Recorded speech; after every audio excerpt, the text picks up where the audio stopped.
ډېر محترم مسلمانان، نن د جمعې د ورځې یو خاص وظیفه د الله الصمد او یقینا چې الله تعالی ورسره حاجت پوره کوي او زه هم دا وظیفه په خپله هم کومه. نو زه وایم چې زما دا محترم مسلمانان او کم حاجت روا مسلمانان دي حاجتونه لري، مشکلات لري، پریشانۍ لري، هغوی هم نن ورځ دا وظیفه وکړي نو چې نن ورځ کې ورته الله جل شانه حاجت پوره کړي، الله تعالی ورته مشکلات اسان کړي، الله تعالی د زړه مرادونه، د زړه جایز ارمانونه، جایز خواهشات الله تعالی نن ورځ کې پوره کړي. نن ورځ دا د جمعې بهترینه ورځ ده. نن دا وظیفه انشاءالله تاسو خامخا وکئ د خپلو حاجاتو دپاره، د خپلو بیمارو دپاره، د خپلو مشکلاتو دپاره. هغه الله چې موتی پیدا کړي انشاءالله دا حاجتونه او دا مشکلات په نن انشاءالله پوره کیږي. او بلکې نن ورځ هم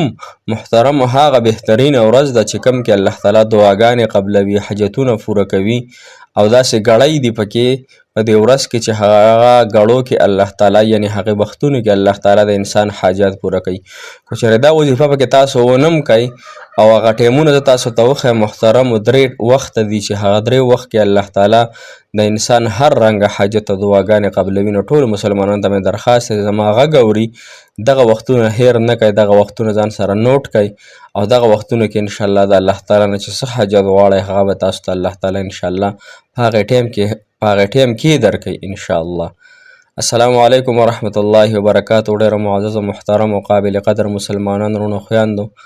هغه مسافرو کم چې بهر وطنونو کې ژوند کوي، زنانه دي، نارینه دي، هلکان دي، جینکۍ دي، تورسرې دي، بهر ملکونو کې دي، مسافرۍ کې څوک ډاکټرۍ کورس له تلي، څوک کاروبار له تلي، څوک یو څیز له تلي، څوک بل له خپله روزي ځان له ګټي، یا هغه تورسرې خویندې دي، وروڼه دي چې ودونه نه دي شوي، الله تعالی دې هغوی ودونه نکاحګانې وکړي، محبتونه دې الله تعالی ورته ورکړي. د جمعې زبرګه ورځ ده مالکه الله زما د خویندو حاجتونه پوره کړي، الله زما د تورسرو خویندو نکاحګانې وکړي، مالکه الله زما د هغې تورسرو خویندو حاجتونه پوره کړي او هغه وروڼو مالکه الله چې په ځوانۍ کې دي الله د هغوی هر جایز ارمان، هر جایز خواهش د هغوی پوره کړي. الله ای زما کریمه الله زما دعا قبوله کړي الله. او الله زه خو دا دعا د خپلو وروڼو خویندو دپاره کوم، الله زه هغوی سره محبت کوم، مالکه الله نو ستا د بندګانو دپاره دعا غواړم الله. که هغه هر رنګه دي، ګناهګار دي او که هر رنګه دي الله خو ستا بندګان دي الله زما دا دعا قبوله کړي. محترمو دا دعاګانې د زړه د درد دي، دا به الله تعالی ضرور قبلوي انشاءالله. امین پې تاسو وایئ، امین کې ډېر زیات برکت وي، الله تعالی دعاګانې قبلوي. محترمو نن چې زمونږ کومه وظیفه ده د جمعې د ورځې خاص وظیفه ده، انشاءالله چې دا وظیفه تاسو وکئ او سبا به زه بله یوه وظیفه اپلوډ کوم انشاءالله. دا کوم چې د ذوالحجه ده که نه هیرۍ 10 ورځې دي، د قربانۍ اختر هم پکې راځي،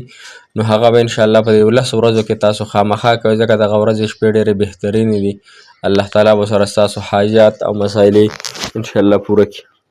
محترمو ګوره کوم چې 3 وختونه دي هغه وختونه زه تاسو ته ښیم، هغه کوم کې چې الله تعالی دعا قبلوي. لومبی خو ټوله ورځ د جمعې بهترینه ورځ ده چې دې کې د انسان په غفلت کې وخت تېر نه کړي او دعاګانې وغواړي.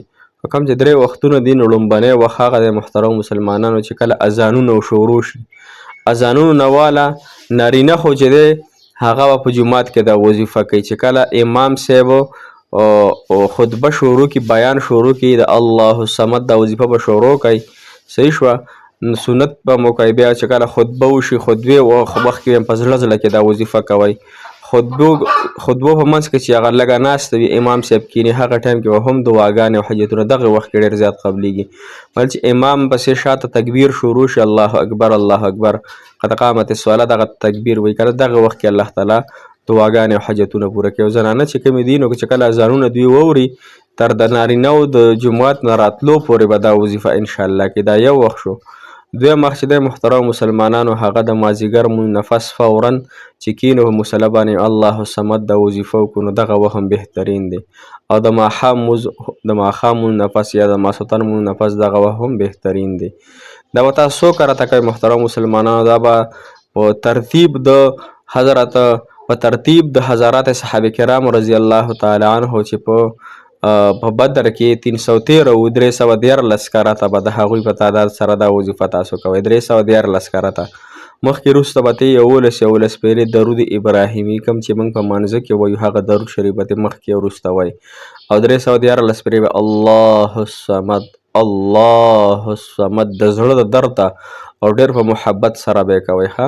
او دا کوم وختونه چې مې درته وښودو د امام او اقامت چې کله شروع شي دغه وخت کې امام چې دویمې خطبې ته وخیږي دغه وخت کې یعنې دویمې خطبو منځ کې چې هغه دوه خطبو منځ کې چې هغه ناسته لکه دغه ټایم کې ها او اقامت چې شروع کېږي لمونځ چې څنګه د جمعې وشي صحیح شوه دغه وختونو کې به تاسو انشاءالله خصوصا دا دعاګانې او دا وظیفې کوئ